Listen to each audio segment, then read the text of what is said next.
पाठ, जिस शब्दों के पीछे पाठ लगा हो उसको जोर से बोलना।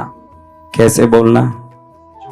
जैसे हनुमान चालीसा वो पाठ है, कोई भी शिव चालीसा, भगवती चालीसा, कुलदेवी का चालीसा, चालीसा सब पाठ होते हैं, उसको जोर से बोलना, लेकिन राग से नहीं बोलना, सीधे सटा की बोलना। वो स्तोत्र नहीं है, अधिकतर वो राग में बोलने का नहीं, सीधा ही बोलना, सरलता। जय कपीस तिहु लोक उजागर, ऐसे ही बोलना। और जिसमें स्तोत्र लिखा हो उसको राग से बोलना, जोर से बोलना। मंत्र 3 वेद से बोले जाते हैं, एक मन से, मानसिक रूप से। उपांशु जिसको बोलते हैं, होठ हिलेगा लेकिन आवाज बाहर नहीं जाएगी, होठ हिलेगा। और मंत्र को जोर जोर से बोलोगे आपका जप मंत्र को, तो परिणाम फल बहुत 10-20% ही आएगा। मन को एकाग्र करके, दांतों को दोनों को यूं सटा करके, होठ बंद करके, जीभ को सीधा रख के अगर मन में बोलते हो और उस समय विचार कहीं नहीं जा रहा हो, बिल्कुल मंत्र देवता का चरण का ध्यान या मंत्र अक्षरों को मन में ध्यान करते हुए बोलो तो 100% फल है। अगर मन कहीं भटक रहा है, खाली ऐसे जप चल रहा है, तो 30% फल है। जोर जोर से बोल रहे हो मंत्र को तो 20% फल है।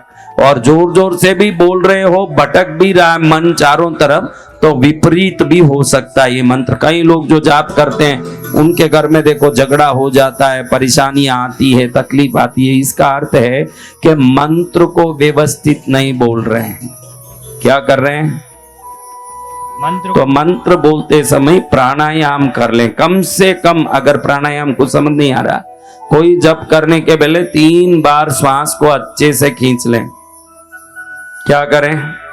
3 बार श्वास को अच्छे 3 बार श्वास को अच्छे से खींचें छोड़ें, खींचे छोड़ें, फिर जाप करना शुरू करें। कम से कम 10 बार अनुलोम विलोम करके जाप करोगे तो बहुत अच्छा है। कम से कम 10 बार अनुलोम विलोम करें, उसके बाद ही जप शुरू करें, ये सबसे बढ़िया। अगर ऐसा नहीं हो रहा है, बहुत अर्जेंट है, तो 3 बार धीरे से श्वास को दीर्घ रूप से अंदर खींचें, फिर छोड़ें, फिर खींचें, फिर छोड़ें, फिर खींचें, फिर छोड़ें, फिर आराम से आप जाप करें। जाप करने के पहले नाड़ी शुद्ध होना चाहिए। जिनका नाड़ी शुद्ध नहीं हो, जाप करते समय गंदे विचार आएंगे, जाप करते समय कोई खराब विचार आएंगे, खराब चीजें दिखेगी, विकार आएगा मन में।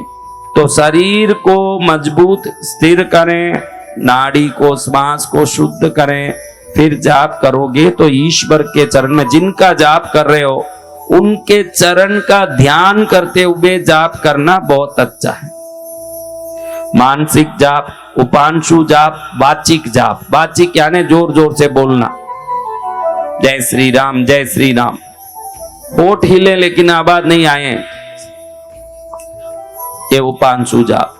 मुंह ही नहीं खुले, मन एकाग्र हो, राम जी का चरण दिख रहा हो, ऐसे जाप करें।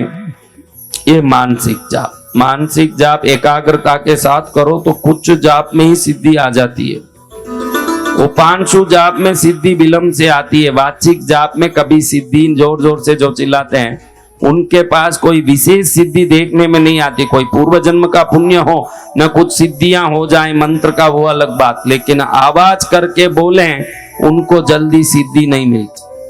कैसे बोलना?